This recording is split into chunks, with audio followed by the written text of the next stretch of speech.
जिसने ने मुहारबा किया, मुहारबा को था जंग की, अल्लाह उसके रसूल के साथ जंग, अन्नहु मन युहादिदिल्लाह व रसूलहु, जिन्होंने अल्लाह उसके रसूल के साथ दुश्मनी की, इताअत भी इकट्ठी, इत्तिबा भी इकट्ठी, देना भी इकट्ठा, इग़ना भी इकट्ठा, मुहारबा भी इकट्ठा, मुहादात भी इकट्ठा, यानी दोस्ती भी इकट्ठी, दुश्मनी भी इकट्ठी।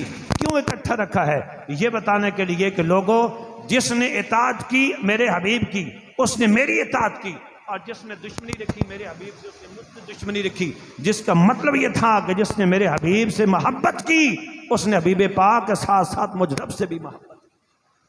तो हुजूर की मोहब्बत ही ऐसी चीज़ है जो बंदे को अल्लाह का कुर्ब अता करती है और खुदा की बारगाह में, और मोहब्बत के तकाजे होते हैं ना। बुजुर्गों का जुमला भी है कि तू जिक्र करता है महबूब का, अल्लाह का, मोहब्बत का दावा करता है वतासी, और तू नाफरमानी करता है। ये मोहब्बत की दुनिया में बिल्कुल अनोखी बात है कि एक आदमी किसी से मोहब्बत का दावा भी करे और उसकी इत्तिबा भी ना करे। क्यों? इन्नल मुहिब्ब लिमन युहिब्बु युती, क्योंकि मोहब्बत करने वाला जिससे मोहब्बत करता है उसके नक्शे कदम पे चलता है। ये मोहब्बत का असूल है, मोहब्बत का तकाजा है, मोहब्बत की मांग है। ये नहीं हो सकता कि हम मोहब्बत रसूल का दावा करें ज़बान से और फिर नबी पाक सल्लल्लाहु अलैहि वसल्लम की सीरत और सुन्नत को ना अपनाएं। ये मुनासिब नहीं है, ये कौल और फ़ेल में तजाद है। अगर आप ये नारा लगाते हैं 12 रबीउल अव्वल को, इससे पहले इससे बाद कभी भी, कि मोहब्बत रसूल में जान भी कुर्बान है, तो मोहब्बत रसूल में आपको 10 मिनट की दुकान बंद करना भी तो कबूल होगा। एक आदमी अगर मोहब्बत रसूल में 10 मिनट के लिए दिन में 2 मरतबा दुकान नहीं बंद कर सकता कि 10-20 का नुकसान हो जाएगा, उसकी ज़बान से ये नारा लगना कि मोहब्बत रसूल में जान भी कुर्बान है, इसकी क्या तुक बनती? एक आदमी मोहब्बत रसूल में अपनी आंख की हिफाजत नहीं कर सकता, एक आदमी मोहब्बत रसूल में अपनी ज़बान की हिफाजत नहीं कर सकता। पिछले दिन में एक जगह पे मुझे जाना हुआ, तो मुझसे पहले अल्लामा साहब बयान कर रहे थे इसके बारे में। कहने लगे यार तुम नमाज क्या हालत है? वो कहने लगे कि मैं नमाज पढ़ा के निकला हूं, मेरे साथ नमाजी जिन्होंने मेरे पीछे नमाज पढ़ी है, मस्जिद की सीढ़ियों पे खड़े, अभी मस्जिद से बाहर भी नहीं निकले, उसका फोन आ गया, कान के साथ लगाया, किसी से बात कर रहा है। कहता है वो चकवाल शहर की बात है, मैं चकवाल शहर में था, चकवाल शहर की बात है, हम शहर की मस्जिद में, मस्जिद के अंदर नमाज पढ़ी है, मस्जिद की सीढ़ियों पे खड़े हैं। डडियाल जो है वो चकवाल शहर से, डडियाल एक उसकी तहसील है, काफी फासले पे 20-25 किलोमीटर। फोन करने वाले ने पूछा इस नमाजी से जो अभी सजदे करके आया, जो रुकू करके आया, जो अल्लाह के सामने दुआ करके आया, भी कहाँ पे हो? कहने का मैं डडियाल में हूं। मैं कहाँ भी हूं? मैं ठीक डडियाल में खड़ा हूं, चकवाल शहर में खड़ा है। मुझे ये बताएं कि नमाज तो वह कि सलात तन्हा अनिल फहशाई वल मुनकर, बेहयाई से और बुराई से रोकती है, तो ये झूठ नहीं है? झूठ से बड़ी बेहयाई क्या है? नमाज पढ़ के भी मस्जिद से बाहर नहीं निकला, अभी सजदों की जो खाक थी उसके पेशानी से वो भी नहीं हटी, अभी उसकी जो है वो मस्जिद की हुदूद से बाहर नहीं आया, वुज़ू उसका नहीं खत्म हुआ, लेकिन इससे पहले पिछली नमाज उसने साफ कर दी। और बिला वजह का झूठ बोल के अगर वो कह देता यहां पे तभी कोई नुकसान, आसमान को नहीं गिर जाना था। होता यह है कि झूठ बोलते बोलते बंदा अल्लाह की बारगाह में कज़्ज़ाब हो जाता है। ये हदीस पाक आपने सुनी होगी कि झूठ बोलते बोलते बंदा कज़्ज़ाब हो जाता है। कज़्ज़ाब का मतलब है कि उसे सच्चाई की तौफीक छिन जाती है। अब बिला वजह ही वो झूठ बोलता है, यहां पे बैठा है, कोई वजह ही को नहीं है, फिर भी झूठ बोलेगा। और झूठा आदमी अल्लाह के करीब नहीं हो सकता, सच्चा आदमी अल्लाह के करीब होता है। तो क्या मोहब्बत रसूल में अपनी ज़बान को सच्चाई का आदी नहीं कर सकते? अपने कानों को हम बेहयाई की बातों से पाक नहीं रख सकते? अपनी आंख की हिफाजत नहीं कर सकते? अपने पेट को सूद से, जुए से और रिश्वत से और दीगर हराम तरीकों से लिए हुए माल से पाक नहीं रख सकते? हर तरह का हराम भी कमाएंगे और ये कहेंगे कि हज और उम्रे से पाक हो जाएगा। ऐसे ऐसे लोग देखे हैं जिनकी माहाना आमदन हो सकता है 30-40 हज़ार हो और साल में हो सकता है कि 20-20 लाख हज उम्रे पे लगा दे। कहां से? लूट मार। वो ये समझते हैं कि शायद इससे पाक कर लेंगे। ये बात याद हो कि अगर आपका कपड़ा या बदन गंदा हो जाए तो शराब या पेशाब से धोने से ज्यादा नापाक तो हो सकता है, पाक नहीं हो सकता।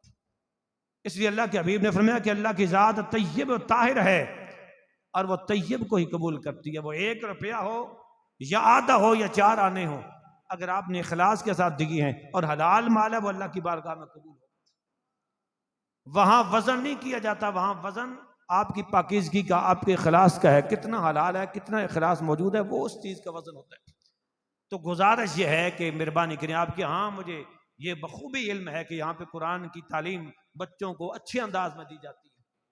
सिलसिला तालीम और तरबियत का बड़ों के लिए बहुत खूबसूरत अंदाज में होता है, बच्चियों के लिए नाजरा की या दीन को समझने की तालीम का बेहतरीन इंतज़ाम मौजूद है।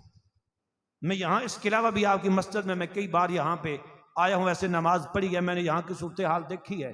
ये तो मैं यहाँ पे आया तो मुझे पता लगा ये वाली मस्जिद है, बहुत मुनज़्ज़म एक सूरत। अल्लाह ताला आपके खतीब साहब को, इनके रफ़ाक़ाए कार को मज़ीद हिम्मत अता फरमाए।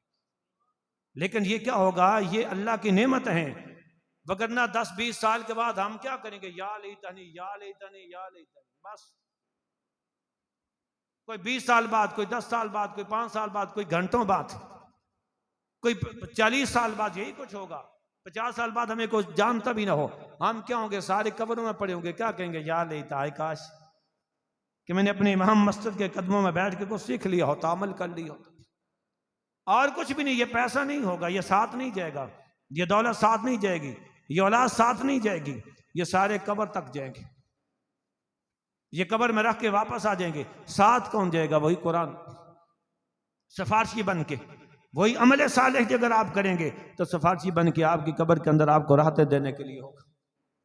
इसलिए दोस्तों, ये आपके पास वक्त है नबी पाक सल्लल्लाहु अलैहि वसल्लम की ज़ात गिरामी के साथ मोहब्बत, आपका अदब व एहतराम, आपके साथ सच्चा ताल्लुक, और हर ऐसी बात कि जिसमें आका अलैहिस्सलाम की शान में किसी भी किस्म की कोताही होती हो, ये मुनाफिक तो कर सकता है लेकिन सच्चा मुसलमान नहीं कर सकता। आप सहाबा की तारीख उठा के देख लें, जितने भी हुजूर की ज़ात पे, आपके इल्म पे, आपकी फजीलत पे, आपकी अजमत पे जितने भी तान हुए हैं, किसी सहाबे ने नहीं किए।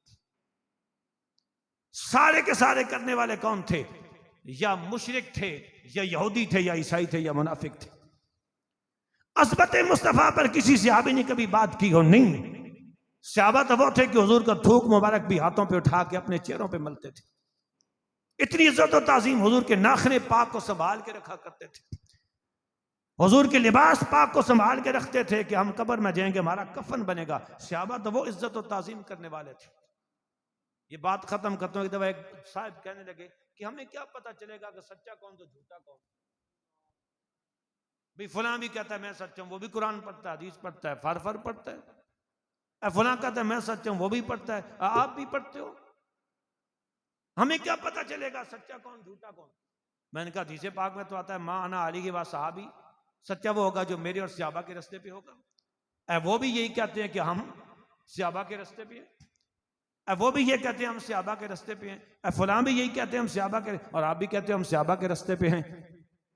मैंने कहा फिर इस तरह है कि सारों का थोड़ा थोड़ा दिन जायजा ले लो, थोड़े थोड़े दिन जायजा ले लो, लेकिन उस जायजा लेने से पहले, उस जायजा लेने से पहले एक काम कर लो। वो क्या?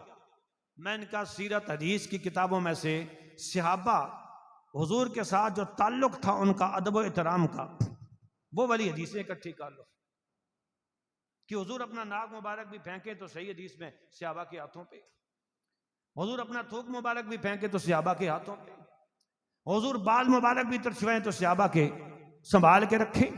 और खालिद बिन वलीद जिनकी टोपी में एक बाल, शिफा शरीफ के अंदर आता है कि जब वो जंग में गिर गया था, वो टोपी गिर गई थी तो उन्होंने शदीद जंग की थी, शदीद जंग की थी।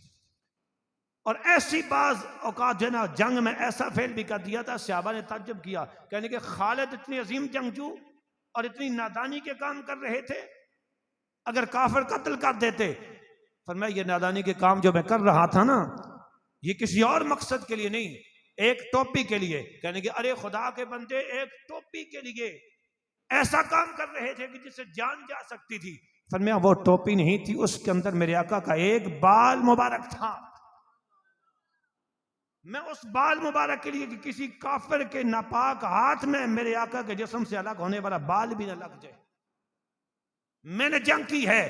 पहले वो वाली रिवायात इकट्ठी कर लो, उन रिवायात को इकट्ठा करने के बाद सहाबा के बारे में एक तसव्वुर कायम करो कि ज़ात मुस्तफ़ा से उनका कैसा ताल्लुक था। उसके बाद इन तमाम मसालिक में ज़रा चले जाओ और उनके नज़रियात को, उनके मामूलात को, उनके ज़बान से निकली हुई बातों को फिर करे दो।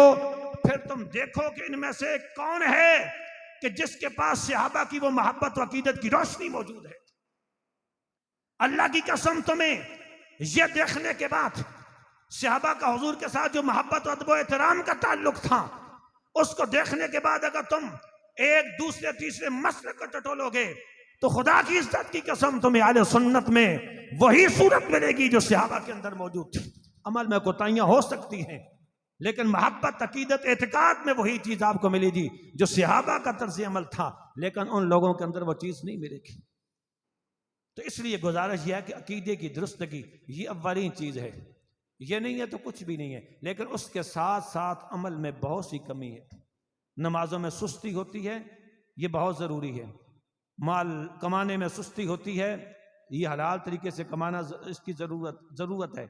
मसाजिद में घरों को आबाद करें, बच्चों की जो है ना वो मस्जिदों में लाएं, अपने आइम्मा किराम का अदब भी करें, बच्चों को भी सिखाएं। जब बाप इमाम का अदब करता होगा, हाफ़िज़ कुरान का अदब करता होगा, तो बच्चे के दिल में भी होगा। तो जब वो इनको इज्जत वाला देखेंगे तो वो भी ख्वाहिश करेंगे कि हम भी हाफ़िज़ कुरान बने, हमें भी इज्जत मिले।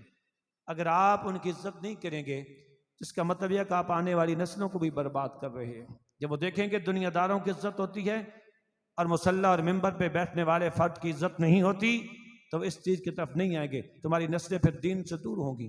फिर क्या होगा? हसरत ना जो है ना वो नदामत के अलावा कोई चीज़ हमारे जो है ना वो पास नहीं होगी। तो इसलिए ये दोनों चीज़ें, एक हुजूर की ज़ात गिरामी से मोहब्बत, अकीदत, ताल्लुक़, ये मुस्तहकम होना चाहिए, किसी सूरत में नहीं टूटना चाहिए, सर आँखों पे। और दूसरा, अमल की तरफ तवज्जो देने की इंतहाई ज़रूरत है। अल्लाह तबारक व तआला हमारे मामूलात में जो कमियाँ कोताहियाँ हैं इस्लाह की तौफीक दे। वमा अलिया इल्लल बलाग। तमामी अब आप खड़े हो जाएं, सलाम।